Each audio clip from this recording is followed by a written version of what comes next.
Oke, kali ini kita akan membahas satu permasalahan yang paling sering diabaikan sebenarnya. Ini beberapa kali saya mengisi workshop dan kadang teman-teman nih kurang memperhatikan bagaimana perencanaan awal dalam membuat campaign atau dalam membuat strategi digital marketing. Nah, kali ini kita akan membahas alurnya, alur digital marketing. Eh, Alur digital marketing ini saya biasanya itu tiga hal ya. Alurnya sederhana sebenarnya.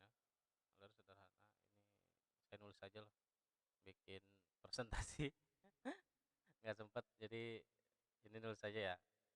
Ya, alur pertama, alur kedua, dan alur yang ketiga. Nah, apa, alur yang pertama? Alur yang pertama kita sebut sebagai input. Alur yang kedua kita sebut sebagai proses, ya. Alur yang ketiga kita sebut sebagai output. Di waktu saya, eee, dulu pernah kuliah di jurusan elektro, ini dibahas di bab sistem informasi atau apa gitu, saya lupa. Udah lama soalnya, udah sebelum 2010 saya kuliahnya. Jadi enggak, alurnya maksudnya, input, proses, output gitu. Jadi saya pikir alur ini sebenarnya bisa diterapkan juga nih di digital marketing, maka saya buat gitu kan. Nah, apa sih input, apa proses, apa output? Input intinya berkenaan dengan, eee, cara Anda mendatangkan traffic gitu loh.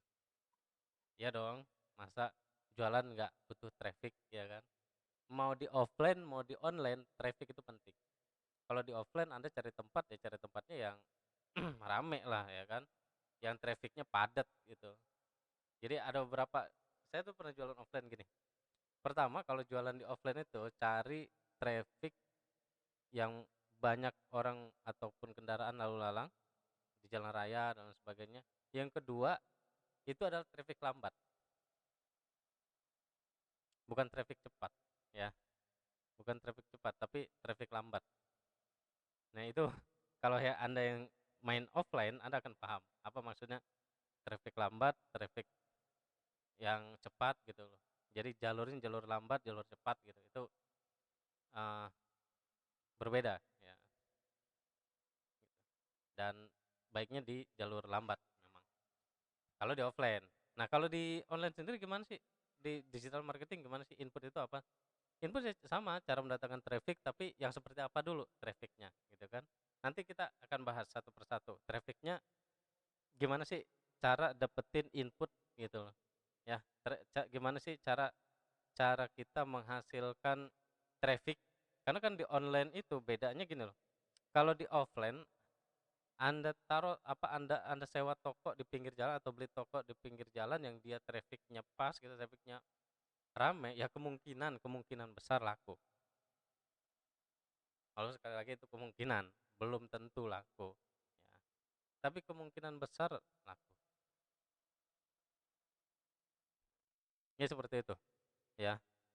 Jadi di situ memang sudah ada apa, traffic-nya sudah hidup gitu loh. Nah, kalau di online ini kan berbeda. Kita berhadapan dengan layar komputer, layar monitor, traffic-nya adalah tentu cara berpikir traffic-nya itu berbeda dengan cara berpikir di offline, ya. Jadi traffic-nya sudah ada kalau di offline, kita tinggal tempatkan dagangan kita di situ. Kalau di online, traffic-nya kita harus nyari dulu. Makanya nanti ada apa pentingnya Anda mengetahui target market Anda itu siapa. Anda mengetahui siapa yang Anda jualin gitu loh, ya. Jangan sampai ketika Anda create produk Anda masih bingung, ini jualnya ke mana, ke siapa, nyarinya di mana, ya kan, kenapa mereka harus beli produk Anda dan sebagainya lah, ya. Jadi traffic atau input apa, mendatangkan traffic atau berusaha mengelola input di dalam digital marketing ada strateginya tersendiri, ya. Strategi itu nanti kita bahas nantilah di video-video selanjutnya, insya Allah ya, gitu. Makanya support, channel ini, Anda silakan subscribe, like, lalu di-share ya, siapa tahu bermanfaat ya. Saya akan buka-bukaan, nggak akan saya tutup-tutupin, saya buka-bukaan nanti ya, insyaallah. Yang penting ilmunya manfaat lah. Nah, itu kita bahas nanti, cara mendatangkan traffic. Tapi hari ini saya akan hanya akan bahas 3 proses ini, apa saja, di input itu apa, di proses itu apa, di output itu apa, ya. Oke, Anda sudah paham ya input ya, ini kok jadi input. Oke, yang kedua adalah proses. Nah, di proses inilah terjadi yang namanya dalam tanda kutip pengkondisian. Ya, di proses inilah terjadi pengkondisian. Kalau Anda orang MLM, eh, disinilah proses untuk melakukan edukasi produk Anda, edukasi sistem Anda ya. Kayak gitu lah ya. Apa kalau dulu tuh saya pernah main MLM juga gitu. Dan di proses dalam MLM prosesnya namanya mungkin lebih ke brainstorming gitu ya. Brainstorming, mengedukasi di bagian proses ini mengedukasi. Intinya di bagian proses adalah memberikan informasi baik tentang produk Anda, layanan Anda, after sales-nya, atau tentang apa ya, kualitas, manfaat, komposisi, harga, terus cara ordernya kayak mana, itu proses itu ya. Walaupun memang tidak sesederhana yang dibayangkan. Oh, kita di proses ini berarti tinggal buat aja nama produknya, foto produknya, deskripsinya, harga dan sebagainya, selesai. Oh, enggak segitu gitu. Kalau jualan online memang semudah itu, orang-orang apa, semua orang sudah kaya jualan online. Tapi faktanya banyak yang gagal kan. Nah, ya maksud saya gini, di proses inilah Anda harus benar-benar memanfaatkan input yang datang ya. Karena banyak orang yang menyanyiakan proses ini, ya kan? Jadi inputnya sudah datang tapi dibuang gitu aja. Nah, penasaran nih, apa sih di proses ini, apa aja sih toolsnya gitu loh. Ya, apa aja sih alatnya misalkan. Apa aja namanya, contohnya gitu kan. Nanti kita bahas. Lalu ada output. Nah, di output inilah tujuan dari Anda melakukan input dan tujuan dari proses itu sendiri ya. Jadi tujuannya apa? Eh, di input dan proses ini akan menentukan gitu loh. Jadi kalau misalkan ditanya cara kerjanya kayak mana, ya cara kerjanya dari sini dulu. Dari sini ke sini baru ke sini. Ya, gitu. Oh, enggak. Bentar. Ke sini, ke sini baru ke sini. Jadi Anda pikirkan apa outputnya, tujuannya, goalnya apa, pikirkan gimana cara ngedatenginnya. Jadi Anda harus paham target marketnya, ya, positioning produk Anda, diferensiasi dan sebagainya. Lalu pikirkan bagaimana memproses mereka ketika mereka datang. Jadi ibaratnya gini, Anda ingin seseorang bertamu ke rumah Anda, itu output, ya. Bertamu ke rumah Anda supaya apa? Supaya misalkan Anda bisa menawarkan produk, itu output. Gimana cara Anda mengundang apa mendatangkan mereka? Ya Anda undang gitu loh. Anda WhatsApp misalkan, itu input. Ketika mereka sudah datang di rumah Anda tawarkan produk Anda. Ya, diproses berarti kan? Ya, diproses, di brainstorming. Oh, bahwa ini produknya bagus dan sebagainya, manfaatnya dan sebagainya. Jadi biar relevan gitu loh. Relevan dengan target marketnya ya kan. Lalu ya Anda tinggal menghasilkan gitu loh. Dari si outputnya ini mau ngapain ya. Ujung-ujungnya memang apapun tujuannya, ujung-ujungnya cuan gitu kan. Nah, oke. Lalu beberapa jenis input. Jadi hari ini saya akan bercerita tentang jenis inputnya. Jadi inputnya apa aja sih? Input ini apa aja sih? Ya, input yang saat ini dikenal luas, bahkan kayaknya semua orang nih pakai gitu loh. Ya, dan semua orang ahli di sini kayak ya, FBH. Ya. Jadi cara mendatangkan traffic salah satunya dengan FBH. Ya. Cara input itu salah satunya dengan FBH. Tahu ya FBH ya? FBH itu maksudnya Facebook Ads. Jadi bagi Anda yang belum tahu, saya bahas sedikit ya. Si Facebook Ad ini fasilitas dari Facebook bagi Anda yang ingin atau bagi kita yang ingin beriklan di situs Facebook ya. Bagi Anda yang belum pernah beriklan mungkin gini, Anda suka lihat ada postingan yang tulisannya ada bersponsor gitu kan. Nah, itu iklan.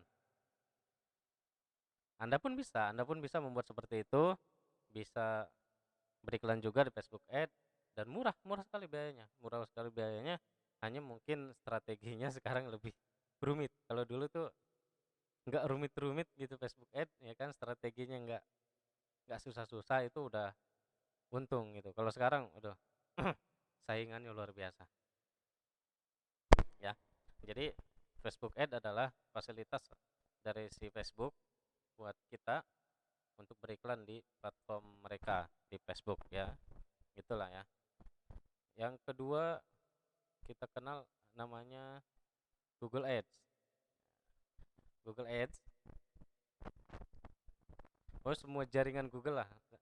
Saya nggak bilang apakah apa Google Display, apakah Google Search dan lain sebagainya.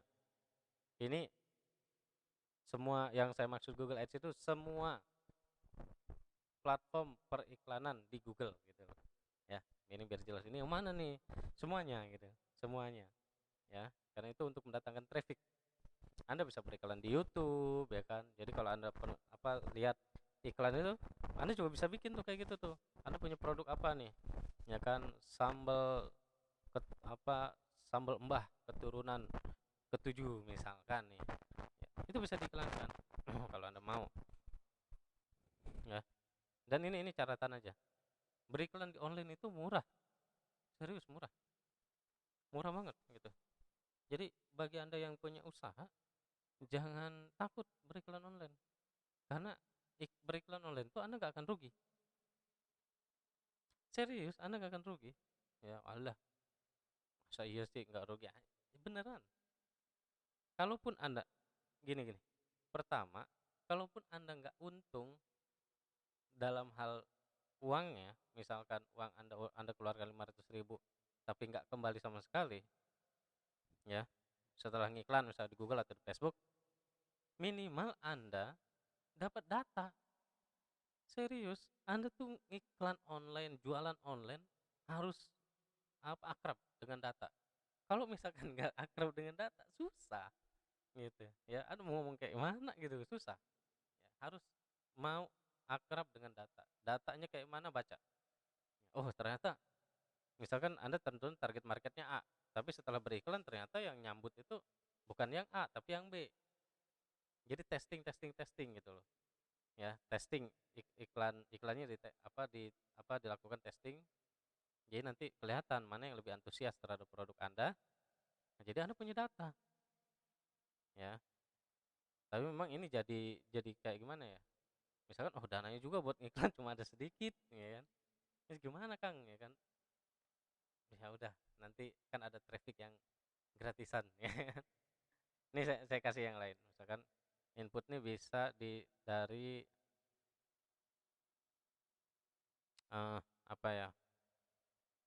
Podcast misalkan. Lalu ada dari blog, ya.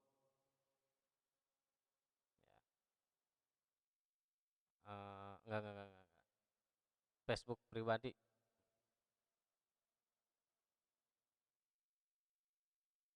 gini aja deh. Medsos secara umum. Medsos, ya. Jadi input, kalau saya kategorikan input ini, mohon maaf kalau misalkan ada perbedaan pendapat, misalkan menurut Anda oh bukan kayak gitu ya kan. Oke, kalau ini menurut saya ya, menurut saya. Jadi kita tidak perlu berdebat lah tentang ini ya kan. Karena ini sesuai dengan masing-masing pengalaman, masing-masing pandangan. Menurut saya gini, input itu adalah hal-hal yang Anda lakukan untuk mendatangkan traffic atau untuk mengolah traffic, dan itu dari platform orang lain. Oh gitu Kang, ah iya gitu. Gimana maksudnya? Ya itu Facebook Ads kan bukan punya Anda. Anda numpang di Facebook ya kan. Google Ads ya sama gitu. Kita juga numpang Facebook. Podcast misalkan di Spotify misalkan ya, sama gitu. Di medsos, Twitter, di mana ya? Instagram gitu. Itu kan bukan punya kita gitu loh. Jadi algoritma yang suka-suka dia berubah, terus tiba-tiba misalkan dia ngeblokir ya suka-suka dia ya. Karena itu punya dia gitu kan. Punya si Facebook gitu kan. Bukan punya kita gitu loh. Nah, terus gimana, Kang? Ya, solusinya adalah diproses ini, diproses ini ya kan. Nah, proses adalah tempat di mana itu adalah milik kita. Misalkan nih, misal satu website pribadi kita ya, website pribadi. Yang kedua, eh, saya sebut ini aja lah, kolam email marketing. Ya, itu punya Anda ya. Oh, tapi kan aplikasi autoresponder ini bukan punya saya. Ya, tapi emailnya punya Anda. Kalau Anda diblokir di misalkan di autoresponder A misalkan, ya Anda kan tinggal pindah ke autoresponder B karena data emailnya kan Anda miliki gitu. Tinggal masukin lagi, input lagi ya kan. Anda bisa kirim lagi email gitu. Kalau di Facebook misalkan Anda diblokir, bisa nggak Anda input lagi misalkan teman-teman di Facebook Anda? Nggak bisa. Saya Facebook saya tuh diblokir ya. Setelah sebelumnya hampir semingguan ada yang mencoba masuk gitu. Udah jam 12 malam, jam setengah satu, jam setengah tiga gitu. Bayangin apa gigih banget tuh orang ya kan buat masuk, sampai akhirnya Facebook saya dianggap melanggar aturan. Facebook saya nggak paham, padahal saya nggak posting aneh-aneh. Ya sudah gitu kan. Nah itu pertemanannya saya masih ingat betul, 4.965. Serius. 4.965 saat itu ya, saat saya cek terakhir itu. Nggak tahu mungkin ada yang ngeblokir saya, mungkin jadi 4.960 misalkan, ada 5 orang yang blokir saya, ya nggak tahu ya. Ya terakhir saya cek itu 4.965. Terus blokir, apa yang saya lakukan? Nah itu saya bikin Facebook baru dong. Bikin Facebook baru, dan saya tidak bisa memindahkan langsung 4.965 orang itu ke Facebook baru saya. Facebook saya bahkan saat ini masih di bawah 1.000 orang pertemanan. Walaupun saya sudah mencoba nge-add lagi teman-teman di Facebook yang lama, ternyata ada beberapa yang merasa,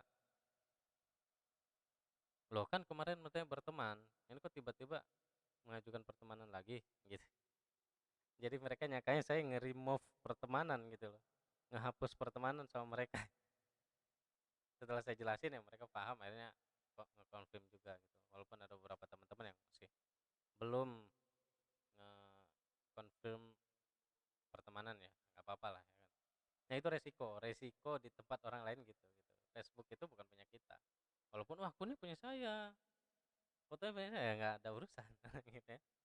Nah, kalau diproses ya, jadi dari input ini Anda masukkan ke proses. Proses ini adalah tempat milik Anda, milik Anda ya. Di proses inilah Anda memberikan informasi-informasi tentang bisnis Anda, tentang layanan dan sebagainya pokoknya. Ya, di website ataupun di kolom email marketing, ini yang paling, menurut saya sih yang paling efektif dua ini. Ya. Dua ini yang paling efektif. Ada Kang, tapi kita bisa di WhatsApp, WhatsApp group atau Telegram group atau Telegram channel. Terus kita aja. WhatsApp group, Telegram group, sama channel. Bisa nggak situ ya? Bisa gitu ya. Tapi kalau saya urutkan ya, nomor satu, nomor dua, atau nomor satu, nomor dua ini kalau nggak website dulu, baru email, atau email website gitu. Tapi dari proses ini yang terbaik adalah yang kedua ini, kalau kata saya sih. Ini pendapat saya ya, yang terbaik yang kedua ini. Kalau ngomongin yang terbaiknya menurut saya ya, mungkin menurut Anda website gitu ya, monggo itu nggak apa-apa. Beda pendapat nggak masalah lah ya. Kalau menurut saya sih, si yang efektif itu adalah di kolam email marketing. Jadi intinya di proses ini adalah ini milik Anda gitu ya, milik Anda. Ya, kalau di input kita datangkan dari tempat orang lain. Ini kalau di inputnya marketplace bisa nggak, Kang? Marketplace termasuk input apa proses? Ayo coba.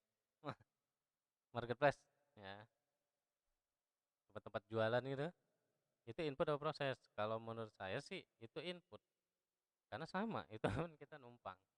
Ya, kalau mau dari marketplace, Anda arahkan ke toko online Anda sendiri, ya, ke website Anda sendiri. Baru itu disebut proses. Ya. Lalu ada output. Outputnya apa sih? Output ini adalah dari si. Nah, ini kenapa saya nggak terlalu memasukkan ini ya, gitu. Karena dari sini, dari si website ini bisa aja kita ke WA misalkan. Kemana lagi?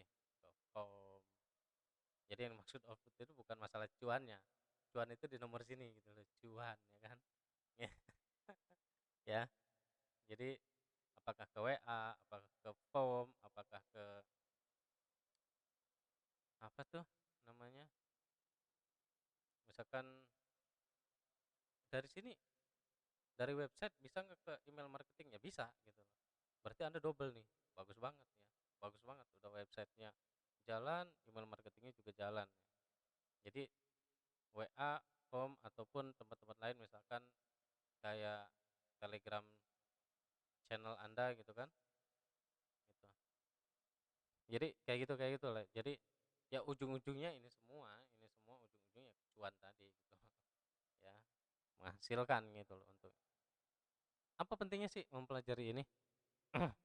Pentingnya Anda jadi tahu gitu loh. Oh, bahwa input itu adalah tempat-tempat yang itu adalah milik orang lain di mana kita numpang di situ, ya. Makanya saran saya sih jangan membiarkan bisnis Anda bertahun-tahun berada di tempat orang gitu loh. Anda misalnya jualan nih marketplace, ya jualan di marketplace hasilnya gede, kenapa Anda nggak buat toko online Anda sendiri, ya kan? Gitu. Jadi jangan terlalu nikmat di tempat orang lain gitu loh. Buat yang tempat Anda sendiri. Ya tentu dengan strategi-strategi gimana caranya mereka mau pindah ke Anda gitu loh.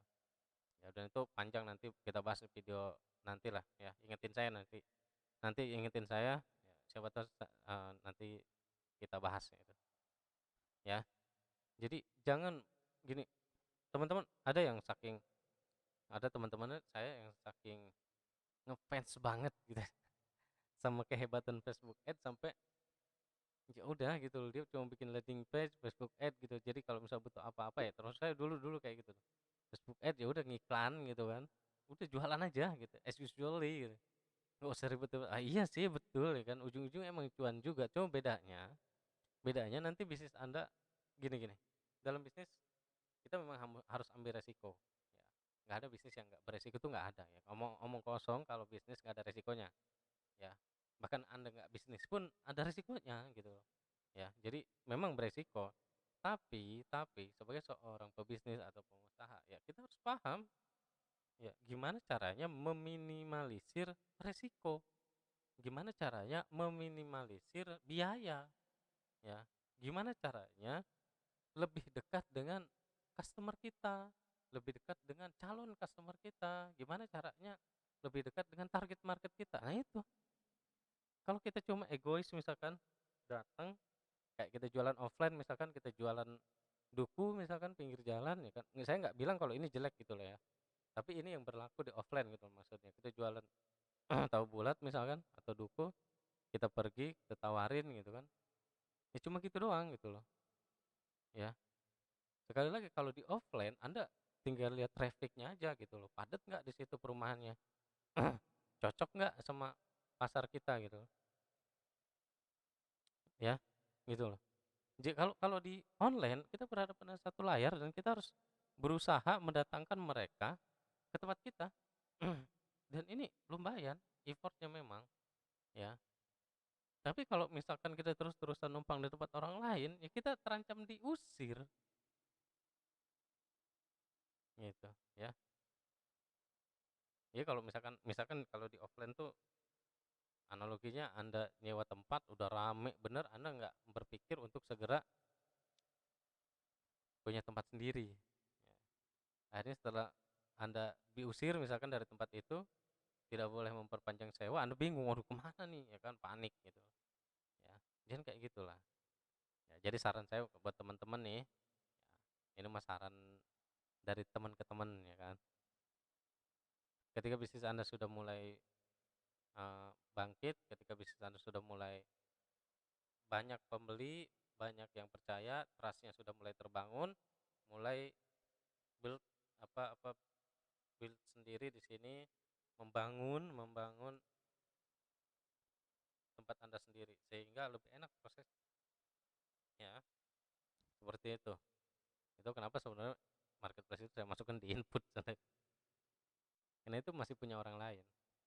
"Oh, tapi itu toko saya." Iya, misalkan Anda punya toko Tokopedia, kalau Tokopedia tiba-tiba nih, ya kan, ada masalah, sesuatu masalah misalnya namanya jualan kan online, ada aja tuh masalah tuh. Ada customer yang nggak ngerti lah ya kan. Dia baru aja transfer udah bilang, "Mana kok barangnya belum datang?" Lah, baru aja transfer ya kan. Baru aja transfer udah minta resi ya, ada yang kayak gitu kan, gitu. Terus dia laporan misalnya sama si marketplace-nya, tiba-tiba dan ternyata marketplace-nya misalnya terima aduan itu, habislah, ya kan, gitu. Tapi kalau kita udah punya toko lagi misalnya, kita kan bisa ngejapri customer-customer kita yang pernah beli ke kita. "Nih kita punya toko online di sini, harganya bisa lebih murah loh, banyak apa." Jadi kita bebas nih nentuin ongkirnya kayak mana, promonya kayak mana, kalau toko sendiri. Tapi tentu di toko sendiri selain juga nyaman ya, Anda butuh biaya tambahan. Ya, apalagi kalau misalkan belum bisa buat sendiri atau timnya belum bisa buat. Oke, mungkin itu ya. Ini bisa ke WA, bisa ke form, bisa ke Telegram channel, ya dan sebagainya lah. Intinya yang lebih mendekatkan kepada closing gitu loh output ini ya. Ini tadi saya lupa jelasin. Ya, nanti kita akan bahas satu persatu, misalkan dari FB Ads, ya termasuk copywriting kita nanti bahas insya Allah. Mudah-mudahan makanya silahkan subscribe supaya Anda lebih lebih apa enak gitu loh nanti ya nyambung materinya. Ya. Oke, mungkin itu saja. Kalau ada pertanyaan silahkan ditanyakan di bawah ya. Jadi gini gini, saya rangkum dulu bentar. Takutnya kok perasaan saya ngambang gitu ngejelasin nih. Input segala sesuatu yang bisa mendatangkan traffic ke tempat Anda. Ya, dan itu biasanya adalah tempat-tempat milik orang lain. Proses adalah langkah Anda untuk melakukan edukasi secara masif kepada input tadi gitu loh ya. Jadi yang dari input masuk ke si proses ini, diproses sama kita di website atau di email marketing dan sebagainya. Intinya edukasi di sini. Brainstorming tentang produk kita gitu loh. Output adalah proses di apa output adalah tahap di mana mereka mulai berkomunikasi dengan kita ya, berkomunikasi. Oh kan itu gini, itu kenapa saya bilang email marketing yang enak, karena dia bisa langsung kita komunikasi gitu ya kan, one on one komunikasi bisa langsung dengan kolom email apa dengan channel email marketing gitu kan. Makanya si output ini intinya mereka mulai berkomunikasi dengan kita. Jadi setelah mereka di brainstorming, mereka mulai nge-WA kita, mulai ngisi form yang kita sediakan. Jadi mulai ada tindakan. Makanya di pada tahapan proses kita kasih ATC-nya ya kan, add to cart-nya gitu. Jadi mulai bertindak ya, entah itu nge-WA kita, entah itu nge-form ataupun gabung ke channel Telegram kita. Ya, mungkin itu ya. Mudah-mudahan jelas. Ini punten ngomongnya masih acak-acakan, soalnya saya kalau ini lebih enak nggak pakai konsep sih. Kalau konsep malah bingung nanti ngomongnya, ya. Itu yang bisa saya sampaikan, nanti komentar aja kalau masih ada pertanyaan dan jangan lupa di-subscribe, jangan lupa di komen ya, di-like, di-share supaya lebih banyak yang mendapatkan manfaatnya. Terima kasih. Selamat sore.